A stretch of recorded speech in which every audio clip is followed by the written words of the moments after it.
ప్రస్తుతం ఉన్నటువంటి ఆంధ్రప్రదేశ్ ముఖ్యమంత్రి చంద్రబాబు నాయుడు అంటే అధికార పక్షం. ఆయన మీద ఎవరైనా గట్టిగా మాట్లాడాలంటే ప్రతిపక్షంలో ఉన్నటువంటి వైసీపీలో మాట్లాడుతూ ఉంటారు. కానీ ఇదేంటో కానీ టీఆర్ఎస్ వాళ్ళు అంటే పక్క రాష్ట్రంలో ఉన్నటువంటి వాళ్ళు మాత్రం ఈ మధ్య వైసీపీ వాళ్ళకన్నా ఎక్కువ మాట్లాడుతూ ఉన్నారు. అందులో భాగంగానే ఇప్పుడు తలసాని వంతు వచ్చింది. ఏకంగా తలసాని శ్రీనివాస్ యాదవ్ టీడీపీ అధ్యక్షుడు, ఆంధ్రప్రదేశ్ ముఖ్యమంత్రి నారా చంద్రబాబు నాయుడు తీరుపై ఏకంగా మండిపడ్డారు. తెలంగాణ, ఆంధ్రప్రదేశ్ లో పోలింగ్ ముగిసిన నేపథ్యంలో తలసాని శ్రీనివాస్ యాదవ్ మీడియాతో మాట్లాడుతూ చంద్రబాబు తీరును ఎద్దేవా చేశారు. ఆంధ్రప్రదేశ్ సీఎం చంద్రబాబులో ఓటమి భయం స్పష్టంగా కనిపిస్తోందన్నారు. ఆంధ్రప్రదేశ్ లో జరిగిన ఎన్నికల్లో చిల్లర వ్యక్తుల కన్నా అధ్వానంగా చంద్రబాబు వ్యవహారం ఉందన్న ఆయన, ఒక ముఖ్యమంత్రి ప్రజలకు ఏం చేశామో చెప్పి ఓట్లు అడగాలి, కానీ కేసీఆర్ ను తిట్టడం ఏంటి అని ఫైర్ అయ్యారు. చంద్రబాబు ఎన్టీఆర్ ను మర్చిపోయారేమో గానీ నిద్రలో కూడా కేసీఆర్ ను కలవరిస్తున్నారని ఎద్దేవా చేశారు.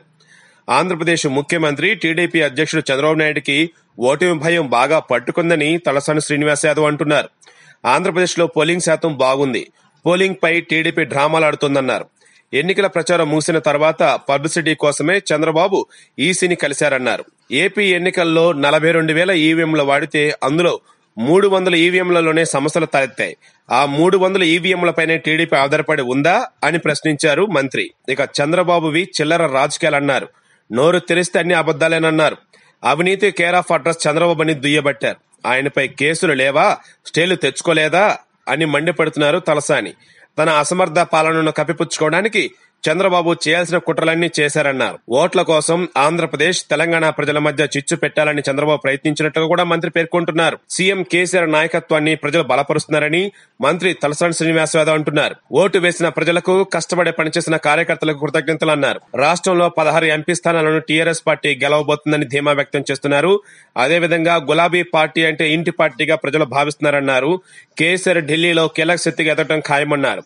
ఇక ఆంధ్రప్రదేశ్ విషయానికి వచ్చినట్లయితే అక్కడ గెలవబోతుంది జగనేనని, అదేవిధంగా మెజారిటీ లోక్సభ సీట్లు కూడా జగన్ పార్టీకే రాబోతూ ఉన్నాయని, చంద్రబాబు అసెంబ్లీ పరంగా ఓడిపోవటమే కాకుండా ఢిల్లీలో కూడా తలెత్తుకోలేని విధంగా అతి తక్కువ సీట్లే లోక్సభ పరంగా వస్తాయని కూడా తలసాని చెబుతున్నారు.